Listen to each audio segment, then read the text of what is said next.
Thank you for watching the World Community Magazine's Hour of Power Live on Facebook with your host Edward McQueen and April Garner Davis.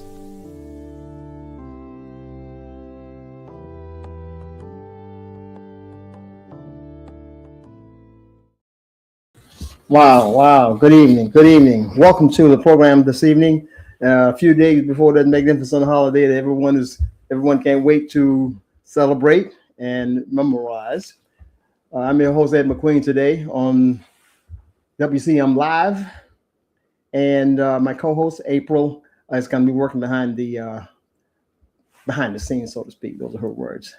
So welcome. We want to welcome you anyway. And if you've seen any promotions, we'd like to do a follow-up to that. You'd like to kind of just narrate on a little bit first on the subject matter, which is a very, very critical issue, as you saw in our title, the fentanyl crisis, or we call it a crisis in Horry County. Okay, and we couldn't find any other. We don't think that there's anybody more capable of giving us some good knowledge on that than our guest today, and that's none other than the Honorable Jimmy Richardson. He's the 15th Judicial Circuit Solicitor, which encompasses Horry County, Georgetown, and I believe Williamsburg County. So without any further ado, we're going to start talking about some issues today on this fentanyl, which is seen to be a worsening situation in Horry County. So welcome to the program, the Honorable Jimmy Richardson. Hey, Ed. Thank you for having me. Good. Always a pleasure to have you. You've been on before, so you know the ropes. Yes, sir. Hope all is well with you and the family and everybody. It is. We wound down today, our last day before Christmas. Of course, the courthouse is closed tomorrow, and we'll open back up Monday, and then I think they close New Year's Eve and New Year's. So it's a few days off here in between, and a lot of people took off this week. Just made it a long week. Yeah, right. Well, having said that, it's very nice for you to were willing to come and talk about this issue. It is a critical issue, and we know how you take that seriously. You were, on the last time you were on the program, you said that was a rising trend in Horry County, and that was one of the biggest challenges of Horry County, law enforcement. Yeah, so, Ed, you'll see on our Facebook page, we genuinely post all of the trials that we have, and we'll post the wins, the losses, and everything else, just for transparency purposes. But this garners a lot of argument, where somebody gets 15 to 20, 25 years for conviction of distributing or trafficking in fentanyl. And we had, I think you could look at it too on our Facebook page. It had well over 800,000 people that were viewing it, which is, our whole county in Horry is 350,000, and about 50,000, 60,000 in Georgetown. So about double that. And there's arguments all over the place. That's too much time. That's not enough time. I've never seen anybody say, Jimmy, you got that one just right. 12 years is perfect, or 22 years is perfect. But about half of them believe it's too much time, and half of them believe it's too little. But it's a crisis mode, and when you involve prosecutors, that's about the only tool that we have, is to punish those that are trafficking, and to try to, we've got drug court, of course, that we try to, if the person's an addict, we try to get them on the right path. And there's a lot of great rehab places out there. But what makes drug court successful is that it's a post-plea model. In other words, you've already pled guilty. The judge has given you a sentence of 10 or 12 or 15 years and suspended that sentence upon successful completion of drug court. That's a good break. That's a good break. It's great. And over half of the people that go in graduate. We've now graduated over 1,800. No, maybe it's 1,600. We've graduated over 1,600 clients, and between Horry and Georgetown counties, and the recidivism rate on those that have graduated, it'll vary between 14% and about 16%, but it is a very low figure, much lower than prison, much lower than probation or any of those that can detail, because it's a long and very difficult program, drug court is. And we try to take all of those addicts. Those addicts, Ed, have on average over 12 prior arrests apiece. So they are not new to the game. Right. People that come in, they've got a ton of prior charges, and of course they're coming from drug addiction. Here, mainly in Horry. Now, me and you are old enough to remember where if you got a drug bust in Horry or Georgetown, it was going to be cocaine or crack cocaine. But now it's generally heroin or and usually heroin mixed with fentanyl. So that has pretty much taken over our area. So let me just if I may remind you of back in May, I'm understanding there was this huge drug bust of fentanyl, right? Yes, like 25 pounds. Yes, sir. With a street value of roughly $1 million. Mm-hmm. What has transpired since then to excuse me, to indicate that there's been some progress, in terms of confiscating more or finding more or whatever?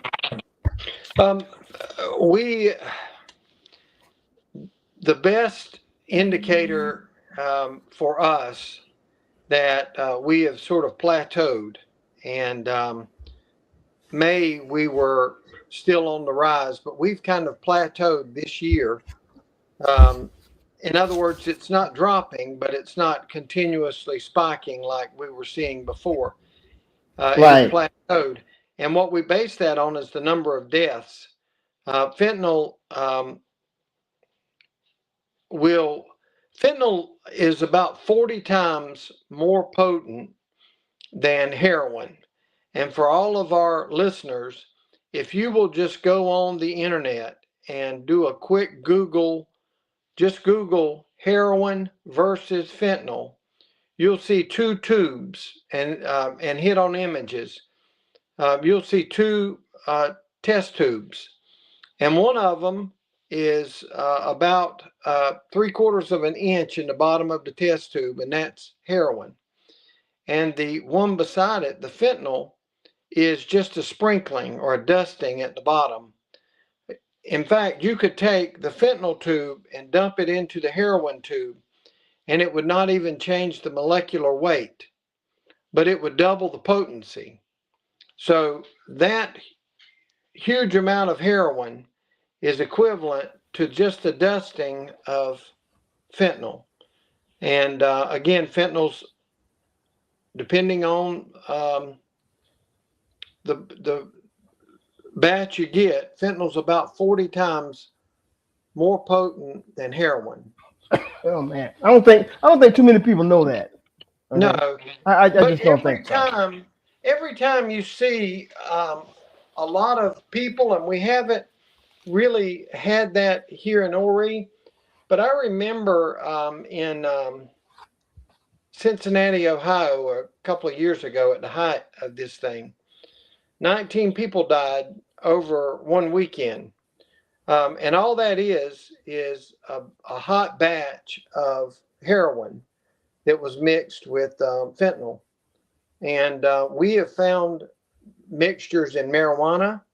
We found mixtures in cocaine. Um, I don't know why the dealer would do it, but it makes it much more potent.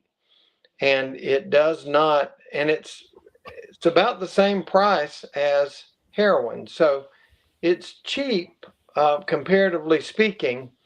But when you can mix it, so what happens is a lot of people in little homemade labs will mix the two test tubes and double the strength.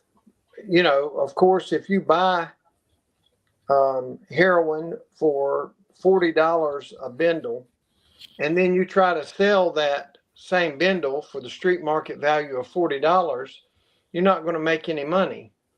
But what they do is they mix fentanyl in, and then they cut it and automatically increase the dosage, but then they cut it with other powders, and that way you can sell it and make 40 your money back plus 40 more on It's each. like crack, I guess.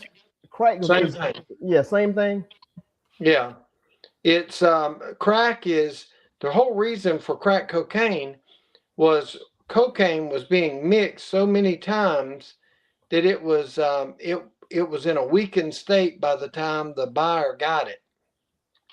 And crack is a way of taking that cocaine and burning out all of the impurities and just going to a stronger version of the cocaine, burning off all of the baby laxative and all of that stuff that has been mixed in. And they do the same thing with heroin. The problem is when you mix those two together, and I'm telling you, it's granular. It's like a dusting of salt. If you were to get two of those grains as opposed to one, you're dead. Unless somebody gets to you in time, that's enough to shut down your system. And that's where, when they're saying these hot doses coming through, you know, you couldn't really mix them in a lab and be safe. But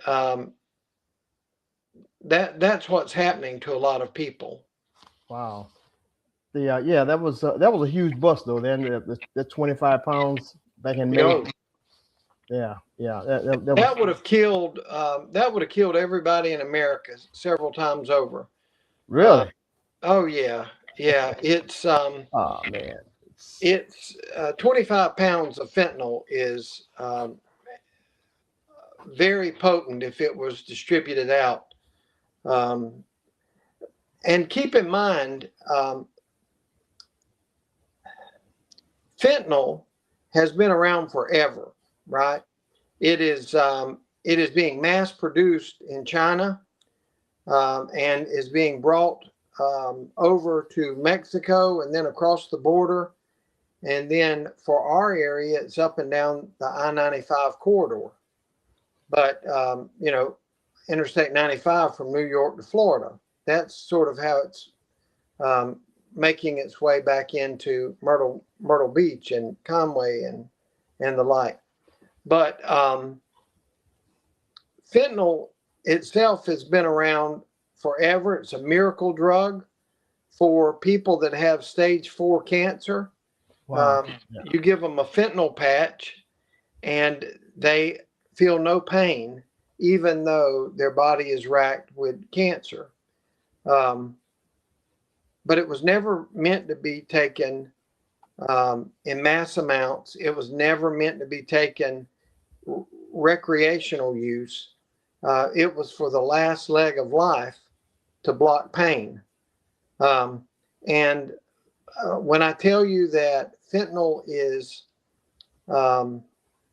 40 times stronger than heroin. Well, that's why they genetically altered it to take care of people in the dying stages of cancer. But again, it was never, and it was, when it's in a patch, it's in a time release capsule put on you by doctors, and that will just floor you itself. But when it's granular and mixed in with everything else, and you don't know what you're getting, it has killed a lot of people in Horry and Georgetown. Fortunately, those deaths have stabilized and plateaued more recently. We're not seeing that spike continue.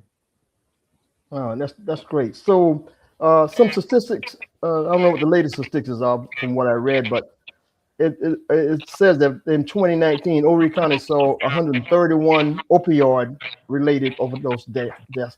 So in contrast to fentanyl, are we talking about the same thing?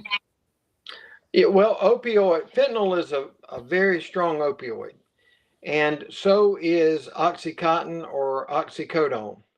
And most of your listeners, and I've got family members too, so I count myself in this number. But most of those guys, if you've got someone who has a heroin problem or a, God forbid, fentanyl problem, it usually starts not with a needle, but with a toothache or back pain. And opioids, like you get from the doctor, are extremely helpful if you've got acute pain. You've broken your leg. You've got you need of a root canal. Those opioids block that pain, but they're highly addictive. And in the course of about 30 days, you can become addicted to opioids, Oxycontin, oxycodone, those sort of things. That's why Big Pharma had to pay out like $4 billion last year in a class action lawsuit. They were saying that oxycodone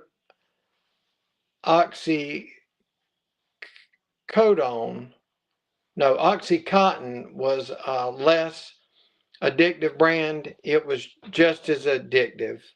And people will get hooked on that because like I left my dentist office a few years ago and they gave me a bottle of Oxycontin. Now I was scared to death of it, and they gave me one in the place and I threw the rest of them in the toilet. You shouldn't do that either, but I got rid of them. But I just lived on, Tylenols until the pain went away because I knew that they were extremely addictive. But you can get that first set for about $6 copay. You go to Walgreens or Eckerd's or wherever, and the doctor is giving you that prescription, and you leave after about 30 days and you're now addicted to it. And then to buy that same Oxycontin on the streets, that's expensive. That black market price is about $1 a milligram. In other words, a 90 milligram Oxycontin would cost you about $90. So you can't keep up that sort of drug habit. No. Yeah. And you switch to something that's the equivalent, which is black tar heroin. And of course that's an opioid too. It's just the ugly cousin. It's not the pill form that you get from CVS. But it's an opioid nonetheless. And the thing that's really gave us problems is then they started mixing in the fentanyl, which is 40 times stronger, with the heroin mainly. And that's killing people because it's way too powerful. So what do you think that you're getting adequate funding to address these needs? with fentanyl, since it's so critical. I mean, almost at a crisis stage, I believe, right? Yeah. Again, Ed, I don't know.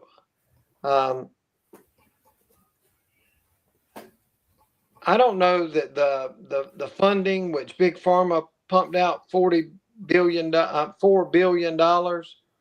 I don't know that that's a drop in the bucket. It costs so much more to get someone unaddicted than it does just to keep them from getting addicted to begin with. So I don't know that any amount of money is going to fix that problem. It's like if you poured a little bit of motor oil into a whole big batch of wedding punch. It's better never to have had the motor oil in there, but to have to get it out is extremely tiresome and costly to do. Right. Yeah. For what we do, I told you braggartly that, we had graduated about 1,600 people from drug court. But Ed, as well as I do, that is less than a percentage of people that are addicted. So we're doing great things with the cases that come to us, but it takes a long time to get someone off of that in counseling, and we drug test 3 times a week to make sure they're not taking. We have a strict policy where you can't even take other opioids, because an addict is just like an alcoholic, where it might be okay for you and I. Some people can't drink alcohol, and a person that has been addicted to heroin really can't ease off of it with taking OxyContin again. That's what usually gets them there to begin with. So it is a real rough thing to get somebody off of that. But well, seemingly so that the challenge is so strong, then there must be some extra concerted effort about trying to address this issue, since the trend seems to be getting worse. Well, the trend is stabilized. Okay. Thank goodness. I think that a big part of that is to be paying more attention to where it's coming in at the borders, and that has really hurt the supply of fentanyl. They're catching a lot more of that than they ever did before, and that's driving up the price. I think that, some of the stuff that we've tried to do is through education, again, to say, please don't ever start this, because it's not a habit that you can keep up with. It rears its head in our drug cases, but it is really well over 75% of all of our thefts are driven by people stealing to get enough money to buy heroin or fentanyl. Yeah, that's incredible. That's really some startling statistics there. Yeah, it's and a lot of our violent crime is, that goes down a little bit. It's, but you have the gangs and the gang wars that are over areas for selling drugs. That's the violent crime part. But if you magically did away with heroin and fentanyl today, this would be an easy job to do. I guarantee you 75% of my 10,000 warrants would go away. There's going to be a certain amount of meanness. But before we had this crisis, a bad year in the solicitor's office would be 5,400 warrants. That was a bad year. Now it's 10,000. But a good year, it would be around 4,900 to 5,000 warrants, approximately half of what we have now. And I think that a lot of that deals with heroin and fentanyl and that crisis that we've kind of hopefully are on the tail end of. You think is education playing its role?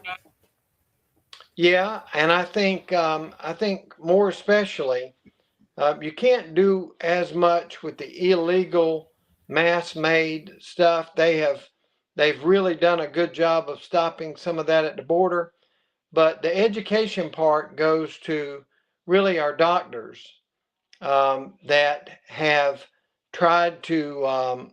There was a time, and I think they're getting a lot better, but there was a time that if you went for a toothache or a backache or a stomach ache, they gave you an opioid. And I think that they are being much stricter now about what they pass out because that's um, that's where education pays off. We were able to drastically reduce the amount of people on cigarettes back in the 90s and early 2000s through education. And, lung cancer has gone down because of that, but there's less smokers today. So I think that education plays a vital role in stopping the supply, the user part. Right. Um, and what we try to attack from the criminal justice system is the supply line, which is the traffickers and distributors of illegal narcotics, mainly Right. heroin and fentanyl. Yeah. Um,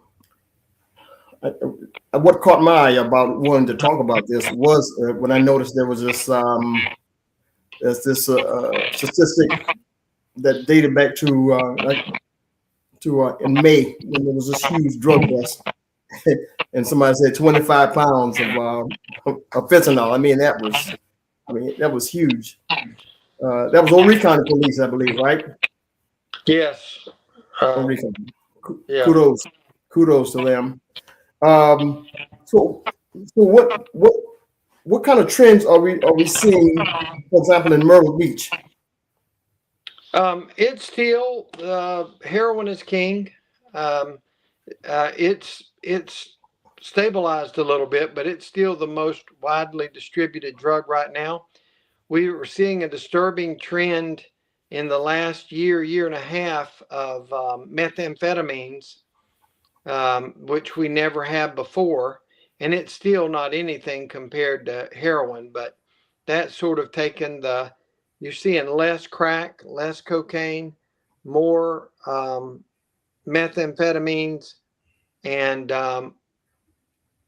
like I said, the opioids were probably at an all-time high around 2019 to 2022, 2023. That's where all of the deaths were. Right.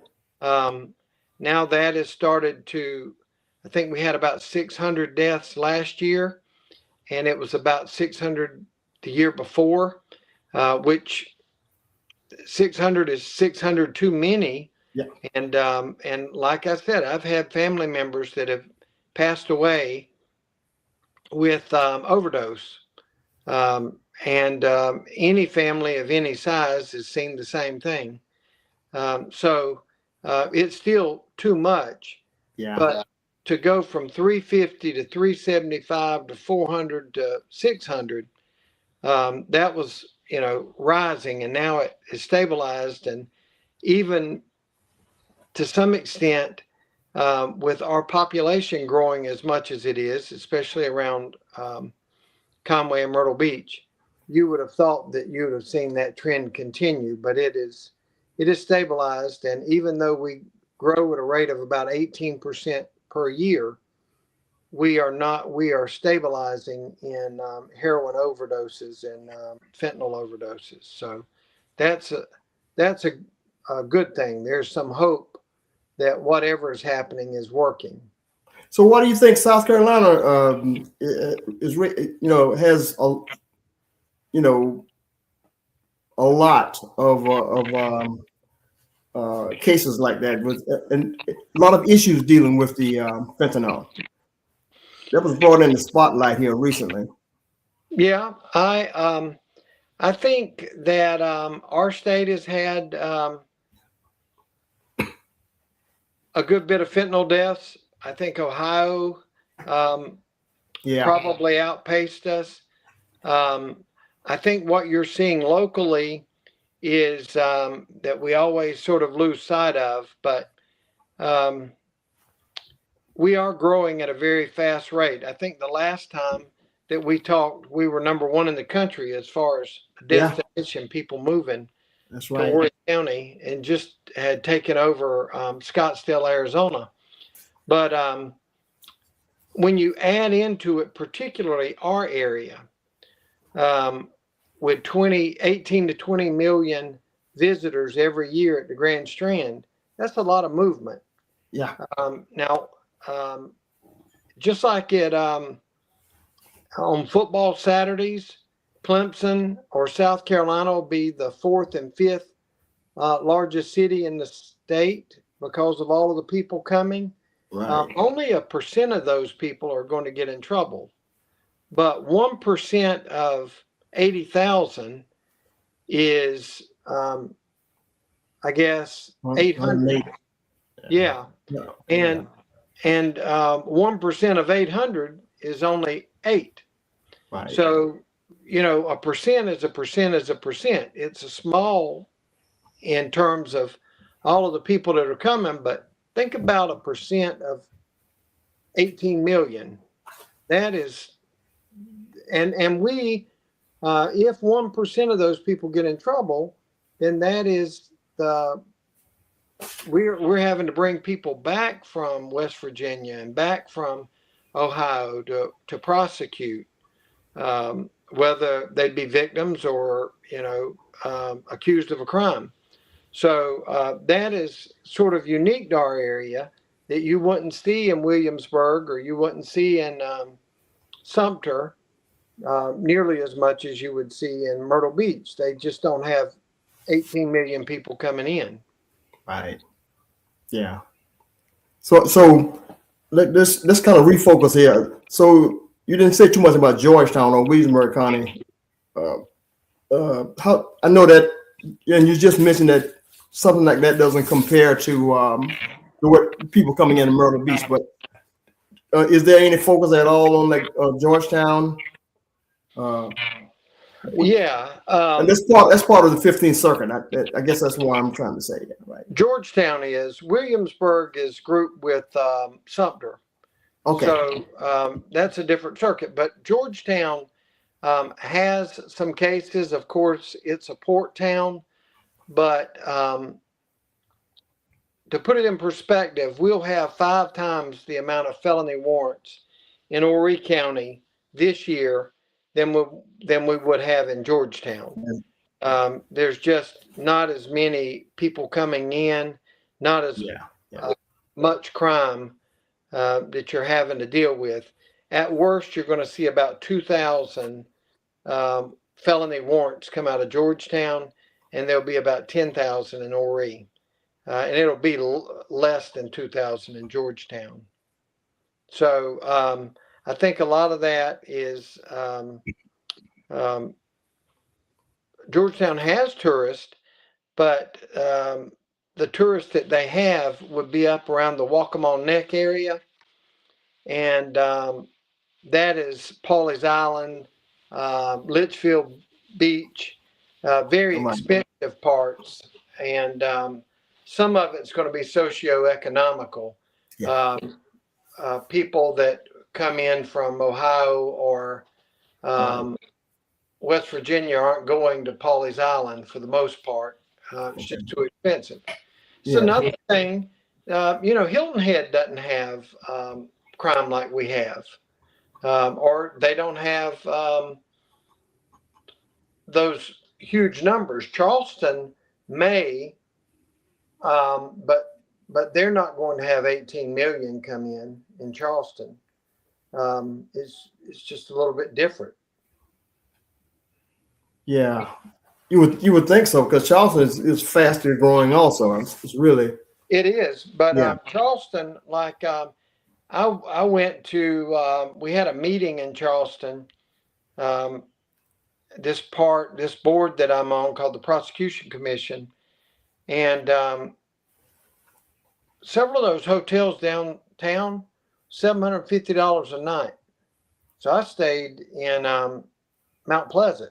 I can't pay out that kind of money, but once you get that expensive, now you're going to have somebody. Well, they say that Alec Murdoch um, spent all of his money on opioids, but I still don't know how he'd spent $5 million. And most multimillionaires, aren't taking that kind of pills. But No. That's remarkable. It yeah, really is. I That's think remarkable. if they dig into that a little bit more, that's a lot of pills. I don't know Yeah. that he spent all of that in pills. So there must be a strain, and you may have mentioned this before. There must be a strain on our local resources as a result of basically fentanyl use and addressing fentanyl situations, right? And I think, of course, I did ask you about the budget earlier, but so how do you reconcile the budget, the existing budget, addressing or recognizing that fentanyl is if not the main issue, one of them. So for prosecution, Horry has really supported us. Our county council has really. I've never asked them for something that they didn't give us. Now I don't ask for a lot, but anything I've ever asked them, they would give us. What we found in a study that we did is that Greenville had about 80 prosecutors, and they have about 18,000 warrants, not quite double what we have a year, but they've got almost triple the number of prosecutors. Charleston's got 60 prosecutors. We got 35. Same thing in Columbia. They got 60. We got 35. And our numbers are basically the same as far as felony warrants from Horry as Richland County or Charleston County. Now, Ed, you and I have known each other for years. Part of that is on, I don't want to manage 60 attorneys. I want 35 attorneys working hard. 35 prosecutors working hard. I don't want to be 60. So part of that's on me, but we've upped our drug team that handle just heroin, fentanyl cases by 2. And that was 2 people that was given to us by the state. The state saw that we were a lot smaller of an office than other circuits that had comparable numbers. So they gave us 2, and we put them on drugs to prosecute drugs. So last year we probably tried half of our cases were murders, but about half of them were drug trafficking cases that actually went to trial. So that crowd is doing a really good job. They have reduced their workload from over 700 warrants a prosecutor to around 520 at last count, maybe 525, somewhere right in there. So they've reduced that caseload. The 2 new prosecutors have done an outstanding job lifting some of that burden. But the real place that you may see in need of a budget is need of a budget increase would be the police. You know, they are the first responders.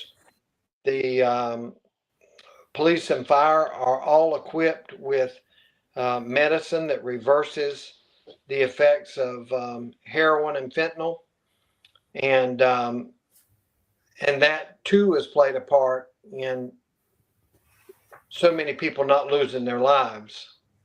That the first responders are getting there sometimes even before EMT gets there, and are able to use the reversal drug, and that's saving a lot of lives.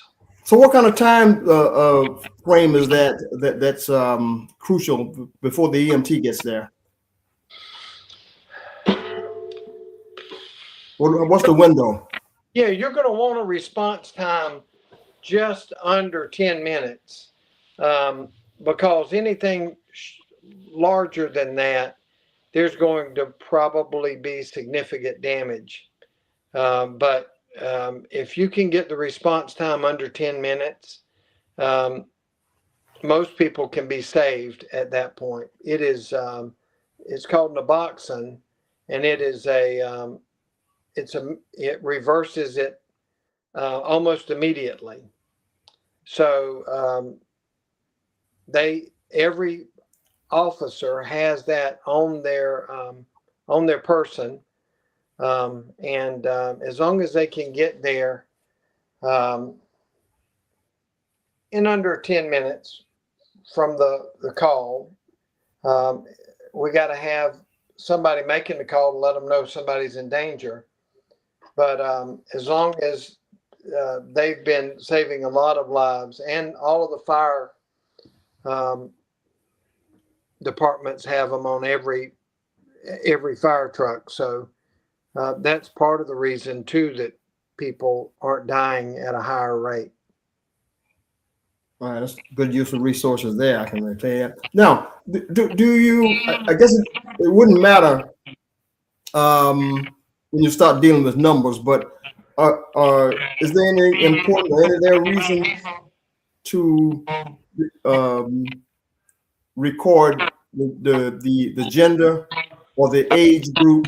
And so my point is, or my question will be, which one is more prevalent in terms of gender, or the male or the females, and in terms of, in what age group is the most prevalent in dealing with the issue of fentanyl?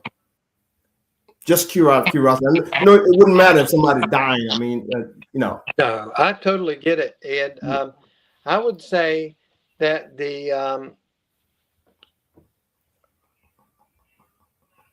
it is very important to keep up with those facts and figures and areas that people are overdosing in, so that they can lessen response times. Sort of what I'm seeing is people in their upper 20s, say 28 to lower 30s, are the ones that are that I usually see as far as overdoses. right. And generally, I would say there's more males than females ODing, and on overdose deaths, I would say most prevalent would be white males in their mid to late 20s. White males, mid to late 20s. So we're not talking about the elderly doesn't even come into place then, right? Not for the most part, no. You know, and I don't think that if it could happen, but for the most part, if the elderly person is somehow avoided an addiction up into their 60s, they're probably not going to start. They're very cautious. Just like, you know, I had the opportunity with a whole vial of Oxycontins, but there's no way I would have taken them. I mean, I don't want to start something that I can't keep up. So, and I think there's a critical age that, and honestly, Ed, I don't see a lot of teenagers overdosing. Well, that's good. That's good news. Yeah, I think it's late 20s and up, and I don't know the reason for that, but that seems to be sort of the demographic. So unemployment doesn't come into play at any point, or stress? Oh, I think unemployment certainly comes into, I think, but it's the chicken and the egg thing. I think that a lot of these people would have been employed, but for the addiction that keeps them from being good workers. Oh, okay. And they've lost their job, they've lost their health care, and they can't afford the legal Oxycontin, and so they've turned to the illegal cousin, which is heroin. A scary thing that we haven't mentioned, and we found locally several times, is peel press machines. And some of these people that are selling drugs, fentanyl, if they put them in a peel press, the person taking the drug may think I'm taking a Valium, or may think I'm taking opioid, but it's been pressed in somebody's home as opposed to in a pharmacy. Right, right. And that's really, really unfortunate. A lot of the cases that hit the news or create a big stir, if you ever see a teenager die from an overdose, generally that hits the news a lot more, but it hits the news because it's a lot more shocking for a college age student to die of overdose. Solicitor Richardson, we got. I just want to share with you some comments that you can see on the side of your screen there. I don't know, but I'll have April to put them up. She did. Said this is from Miss Priscilla Fuller. I can't read it, Ed. So tell me. Okay, I'm going to read it out to you. It says, "Mr. Richardson, thank you for sharing this information. Has anything changed as it relates to treatment and education regarding the drug and the treatment aspect? Have we opened additional facilities in Horry County for treatment?" Yeah, great question. And it's one that I deal with daily. So there are more places that are open. Unfortunately, it's like I started out telling what we started off talking about. We are much better off if I can get a loved one in drug court, because I've got a heavy bat to keep them on the straight and narrow, and a constant hand, and testing them 3 times a day, and it needs to be for a year and a half, this reversal. But as a family member, and I've had aunts and uncles send cousins to great programs like Hebron, good Christian-based programs. The problem with those is the addict can check themselves out at any time. And if Miss Priscilla spends $12,000 to put them in that program, and it's an addict, and they can check themselves out at any time, the chances of you losing your $12,000 is high, because an addict wants the drugs. Now, where we've got a huge advantage is, and I tell them, you can check yourself out at any time. It's no problem to me. But that door that you walk through, the other end of it's 12 years in prison. So you're going to stay with me. and beat this drug addiction, or you're going to go sit it out in prison. And Owl's Nest can't do that, or Hebron can't do that. Yeah.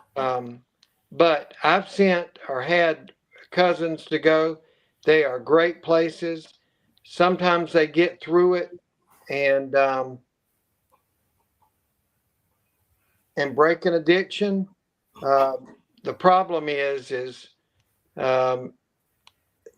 they're 6 weeks to 6 months, and you really need probably a year and a half to totally beat this addiction. Wow. Part of the thing that makes us successful, it's not that our counselors are better. It's the stick. It's saying, if you leave, you're going to prison. So suck it up, Buttercup. You're either going to get clean or you're going to prison. But there ain't no middle ground. And that's for about 40% of our people. I told you about 60% pass. 40% fail. Right. Yeah. So there are a lot of good programs. Just that's the caveat, is be careful, because you can lose a lot of money and there's nothing they can do to make them stay in the program. Right. I know that the medical part is probably a little bit bending towards bending out of your field, but is there any connection or are there any statistics addressing maybe, or for lack of a better word, any statistics showing the relationship between a mother with a fentanyl born child, for example, that's addicted to fentanyl? So yes, I don't know the statistics, but anything that goes into mother's body is going to go into baby's body. And where the mother may be 140 pounds or 180 pounds, the baby is measured in terms of 4, 5, 6 pounds. So it's going to have a much greater effect on the child than it would the mom.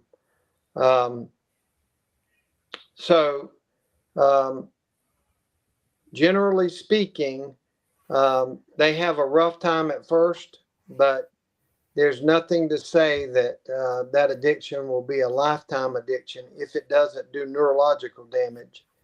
But you don't have many cases like that, do you? We have a lot of children that are born. We do. We have a lot of mothers that are taking illegal drugs during their 9 months of pregnancy. Then that puts a strain on medical resources when in some cases there is no insurance involved. And so who gets, how is this taken care of? The child is basically rehabbed at birth. And again, if there's no neurological damage, there's nothing to say that the child is going to carry on that addiction later. But if you have neurological damage, or basically that strong drug has shocked the system and messed stuff up developmentally, then everybody is going to pay for that. As the child grows into a teenager and further on. But a lot of children are addicted to opioids and clear that addiction. If it's not bad enough to do any in vitro damage, the child can function normally. But they will have to be rehabbed upon birth. Yeah. Okay. Hey, look, our time is upon us, and I think this is worth all the education in the world for getting to know something about fentanyl. A few items I wasn't aware of. I tell you that I was not.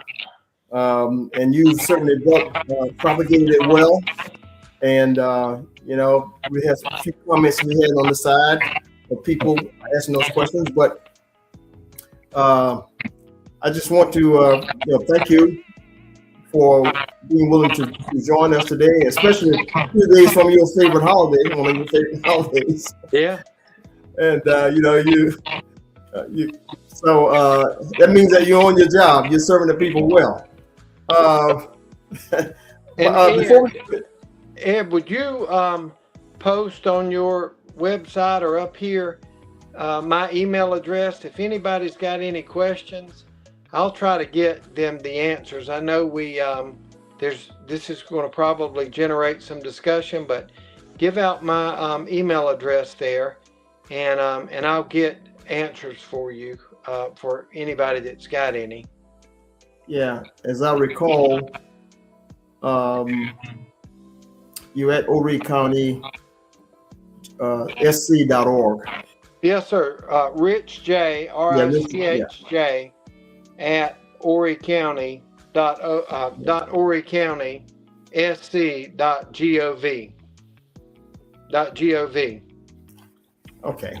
They switched up that org stuff a few years ago, but Rich J at Horry County SC.gov. Is that it at the bottom there you're seeing on your screen? Yes, sir. Okay. And Ed, any of you listeners got any questions or advice for some places if they've got a loved one, I'll certainly get them to the right place. William Hauser at the city of Myrtle Beach. One of the best things they ever did as far as spending money is William Hauser, who is Billy Hauser's son. He is a wealth of knowledge there at the city. Okay. And he, if you've got insurance, he can get you into a place. If you don't have insurance, he can get you into a place. He's got all kinds, and a heart for it. Wonderful young man. But he's at the city of Myrtle Beach, and he'll help too. How do you spell that name again? Just Billy Hauser? William Hauser, Howser. Okay. And I don't have his information, but I know he's at the city of Myrtle Beach, and he's kind of a one-man. Well, he's got two other employees now. City of Myrtle Beach.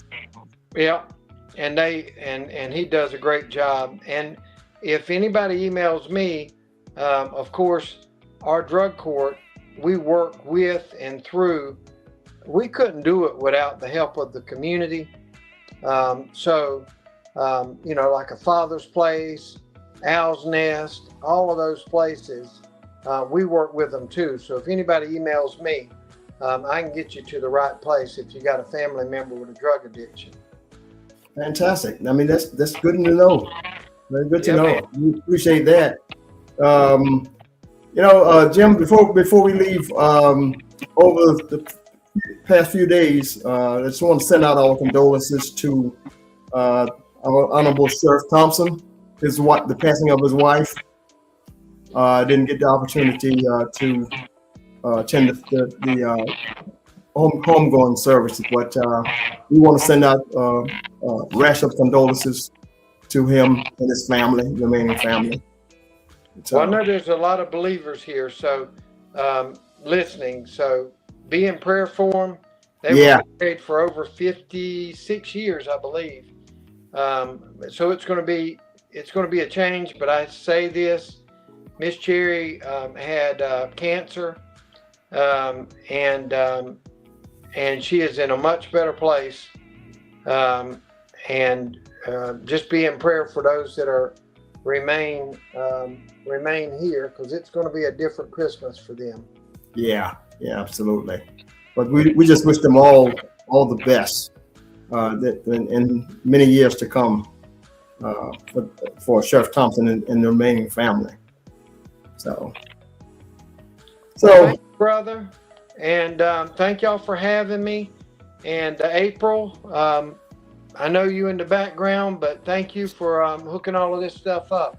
Yes, one of the most technical people in the world. Tell you, but you do well. You do good. Okay, so we got, it's kind of we're so glad that you were able to come on this evening, and looking forward to getting some more information, because this is going to be an ongoing issue, I'm sure. Okay, so I tell you this all the time, but if anybody ever backs out, I'm always available. So just let me know. I've been on your show before, but love to do it again. Yeah, absolutely. Great. Fantastic. Okay. Thank you so much, and Godspeed. God bless everybody. Merry Christmas. Happy holidays, everyone. Thank you for watching the World Community Magazine's Hour of Power Live on Facebook.